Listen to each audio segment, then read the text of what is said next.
Okay, we're ready now to adjust or fit the countertop here to the top of this base cabinet before we actually mount it to the underside of the bookcases that are going to sit on top of this. So the way that these things get installed is I'm going to adjust this to fit, I'm going to screw it to the underside of the bookcase, and then we're going to set the whole thing on top of the base cabinet after the base cabinet is installed. So I don't have to mess with the bookcase, whatever. It's just going to have this countertop attached to it. So you screw from underneath into the actual countertop, and then you can place the whole thing on as a single unit. And that way you can actually adjust. The sides of the bookcase may want to tilt in a little. They may not be the exact measurements you need, so you'll have an opportunity to straighten them out and get everything aligned before you screw up into the bookcases.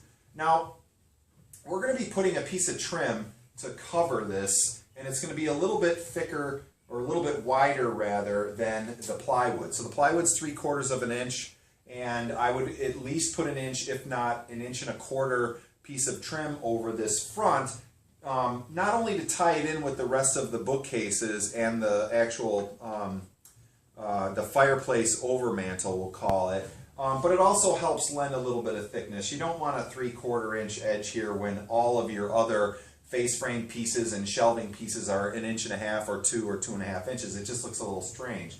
So what I'm going to do here is I'm going to prepare this edge. If you remember, on this edge here, we back beveled this side of the face frame. So on the left side of the left cabinet and the right side of the right cabinet, we back beveled our face frame to make it easier to do a scribe against the wall so that we don't have to sand away or remove as much material. And so what I want to do though is this countertop is also going to be touching the wall, as is the top of the bookcase, or I mean the side of the bookcase here. So I want to kind of prepare this edge so that it can also be scribed. Now I don't have to go all the way back because the bookcase is going to be sitting 12 inches. You will never see the back 12 inches of this corner. So I could just, notch this out a little and give myself relief, but I don't really need to do that. And so what I'm going to do is I'm going to take this side, and let me just make sure it's flush. Okay, it's flush. And then what I'm going to do is I'm going to take a straight edge, and I'm going to make sure that the straight edge aligns with this edge of the style of the face frame, and that lines up pretty good. And then I'm just going to take my pencil and make a mark here that I can see, and what that's going to do is that's going to allow me to transfer it to the top.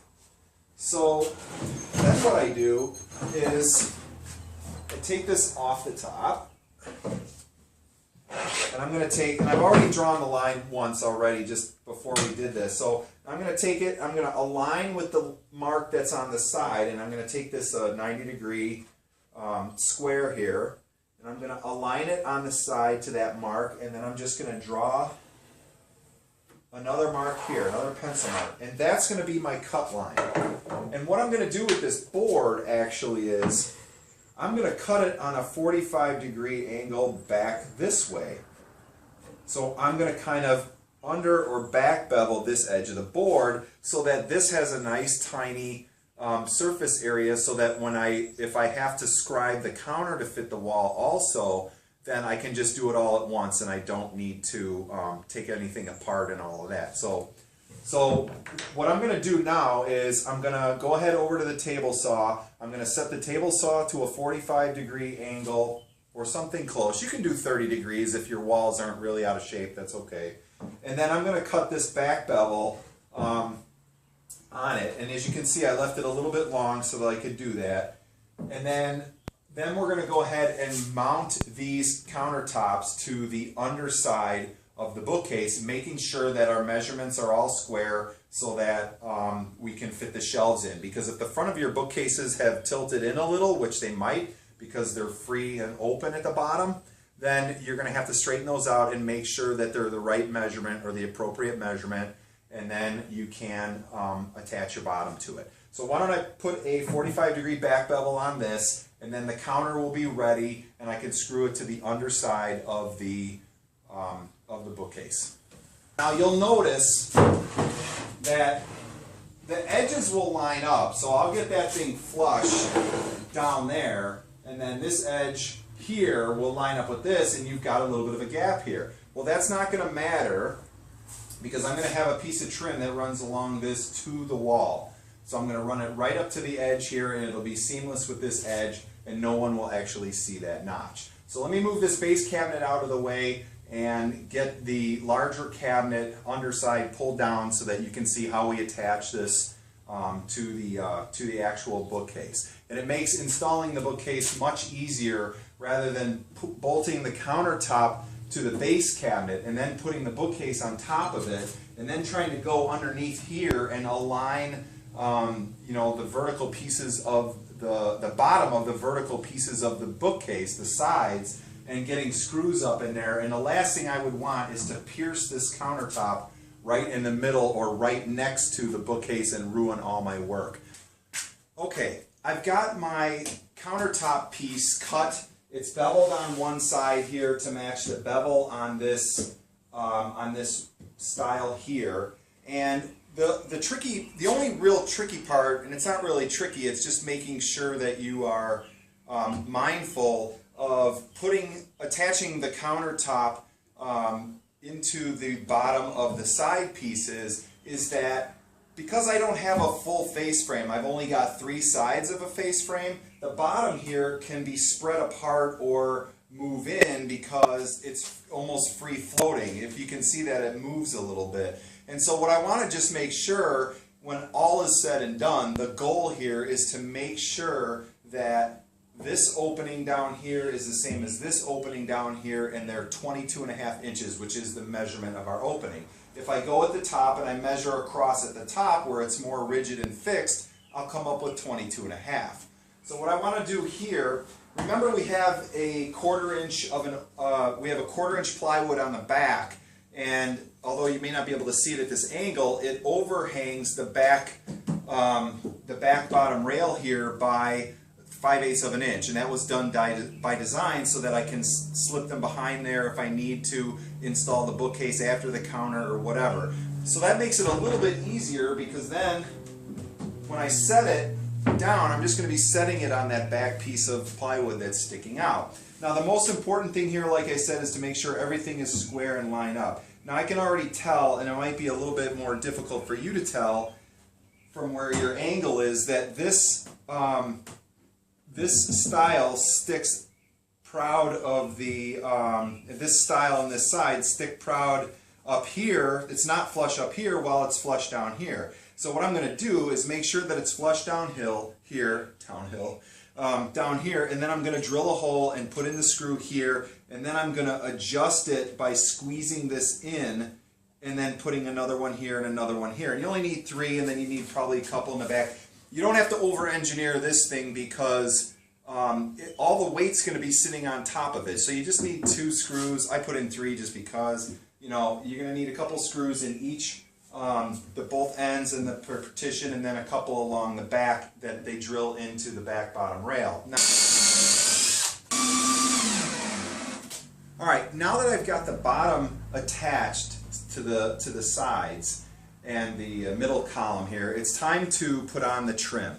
And this trim is about 1.5 inches wide, which is going to basically double the thickness of this plywood counter. Again, I don't need a lot of heavy, thick countertop material because of the distances here that are involved. The widths are manageable. I know what's going to be placed on them, so I don't need to double up this plywood. So this is going to create the illusion of a very thick countertop by, you know, basically adding or doubling the thickness of the plywood.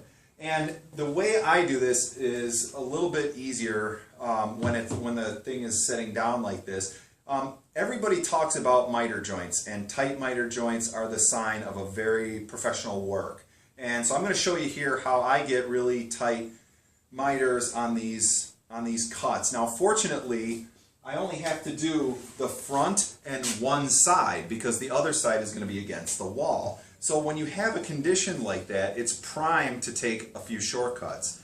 So what I do is, the first thing you need is your miter saw has to be tuned at a 45-degree angle when you cut it. It just has to be. I mean, if you're off, you're going to be always off and it's going to be a very frustrating experience. So take the time to adjust your miter saw. If it has positive stops, there are ways to bypass those. And positive stops mean that, you know, when I'm moving it along the radius measurement and I get to 45 degree and I hear a click and a pin drops in place or a little tab drops in place and holds it there. And that's fine. You can have those positive stops. Most of the time they're good enough from the factory that you don't have to worry about it. But what I do is, in this particular case, is I go ahead and I cut the angles first so that they'll meet up. And then I leave the ends just about 1 inch long on each side. And then what I want to do is basically, before I put any glue or nails in there, I just want to check the miter.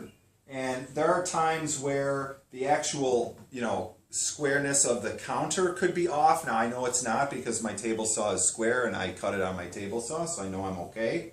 And if you, I wish you could see a little bit close up here, that miter is very tight.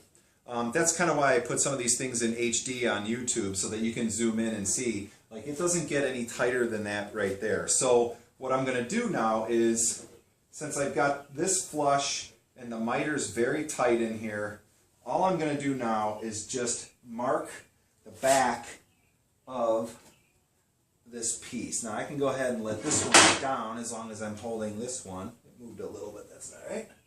Now, something that's important now. So I got a mark on the back and that's going to be exact. Now, so I'm going to go ahead and cut this one. But before I do that, I'm going to mark this guy again. Just set it kind of nice on there pretty nice. Line it up one more time until that miter is really tight. And that's going to be good. So then I can just take this one, set it to the side, walk over here, and eyeball that guy right there. So let me go cut these two pieces and then we'll come back and we'll glue and tack them in. Now that the pieces are cut, I'm going to go ahead and spread some glue on here. And I'm using a no run, no drip glue, which I like a lot, especially if you're doing on the side here like this. So I'm just going to go ahead and, you know, apply it pretty liberally. And then I'm going to come back and apply it again on the top. And then what I'm going to do is go ahead and make sure that I've got enough on these 45s to make sure that they're going to stay together nicely. Okay. I'm going to go ahead and set that on there. And we're getting there. So now the glue will actually kind of hold this in place. It's got a, when they say a glue has a fast initial tack, it means that it gets sticky like very quickly, you know, so as long as I leave it like that. Now, I'm going to plug in the, sorry to be off camera here, should have had this done.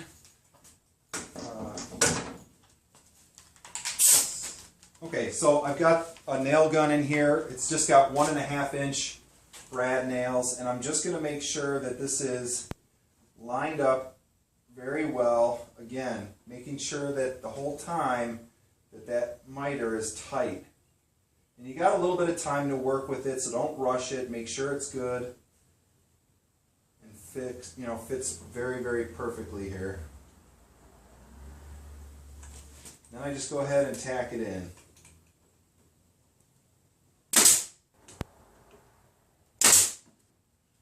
I'm going to show you another nailer because this helps kind of get everything nice and tight. This is called a pin nailer. You know, a real heavy-duty trim nailer, you know, is basically a 15 gauge. Those would be the types of nails that are like 2.5 inches. At 15 gauge is really thick. It's what you use to put in like pre-hung doors through a bunch of shims and into the jamb.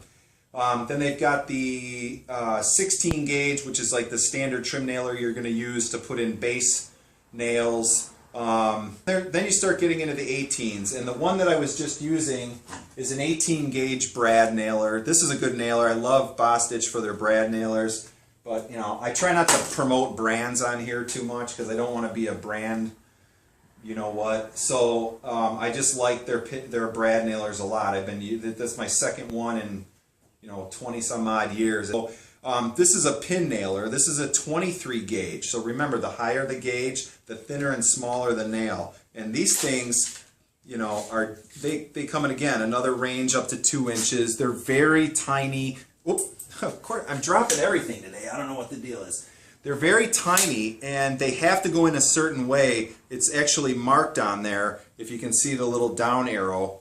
And they have to go in a certain way because of the way that the nail is sheared on both ends. You want the wedge end, you know, facing down. So, in any case, I use a pin nailer. I don't know how I ever got on without it. Whenever you do like windowsills and you put in a return on a windowsill or a very small piece of trim that you just want to glue and hold, the pin nailer is your best friend. The holes are so small, a lot of painters don't even cover them when they're in dark trim like oak or cherry and they're stained.